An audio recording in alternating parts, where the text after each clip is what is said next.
বাংলাদেশ নাকি পাকিস্তান? হরভজন সিং বলেছেন বাংলাদেশ। 27শে ফেব্রুয়ারির নিয়ম রক্ষার ম্যাচে পাকিস্তান হারবে বাংলাদেশের কাছে, এমনই প্রেডিকশন ভারতীয় কিংবদন্তির।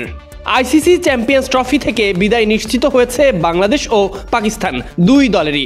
27শে ফেব্রুয়ারি দুই দলের মধ্যকার ম্যাচটা তাই কেবলই আনুষ্ঠানিকতার, তবে মর্যাদা রক্ষার খাতিরে এই ম্যাচকেও গুরুত্বের সাথেই নিচ্ছে দুই দল।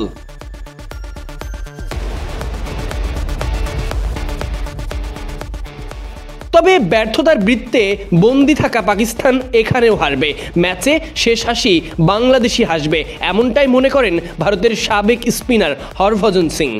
গণমাধ্যমের সাথে আলাপকালে বাংলাদেশ দলের প্রশংসা করে তিনি বলেন, বাংলাদেশ খারাপ দল না, গেল কয়েক বছরে তারা উন্নতি করেছে, তারা অনেক শিখেছে, যত বেশি খেলবে তত বেশি শিখবে, শুভকামনা রইল।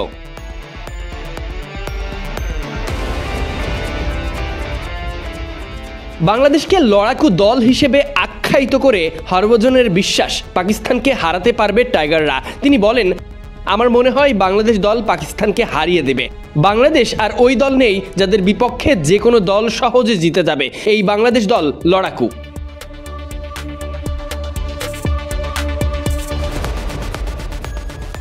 বাংলাদেশ ও পাকিস্তান দুই দলই এবার নিজেদের সামর্থ্যের প্রমাণ দিতে আর প্রত্যাশা পূরণ করতে ব্যর্থ হয়েছে। তাই এই ম্যাচে যে দল জিতবে ধেয়ে আসা সমালোচনা থেকে কিছুটা হলেও নিজেদের রক্ষা করতে পারবে। এ গ্রুপ থেকে ভারত ও নিউজিল্যান্ড শেষ 4-এ জায়গা করে নিয়েছে ইতিমধ্যে।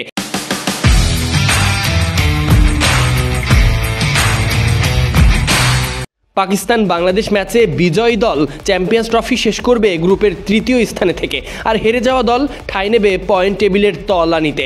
শেষ পর্যন্ত হরভজনের কথা সত্যি হলে স্বাগতিক পাকিস্তানকে শূন্য হাতেই বিদায় নিতে হবে নিজেদের আয়োজিত এই আইসিসি ইভেন্ট থেকে।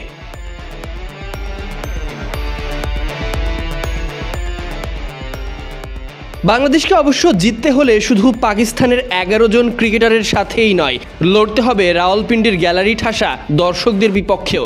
সেমির দৌড় থেকে ছিটকে যাওয়াই পাকিস্তানের এটি শেষ ম্যাচ। তাতে টুর্নামেন্ট রং হারিয়েছে ঠিকই, তবে নিজেদের শেষ ম্যাচে পাকিস্তান পাবে দর্শকদের অকুণ্ঠ সমর্থন।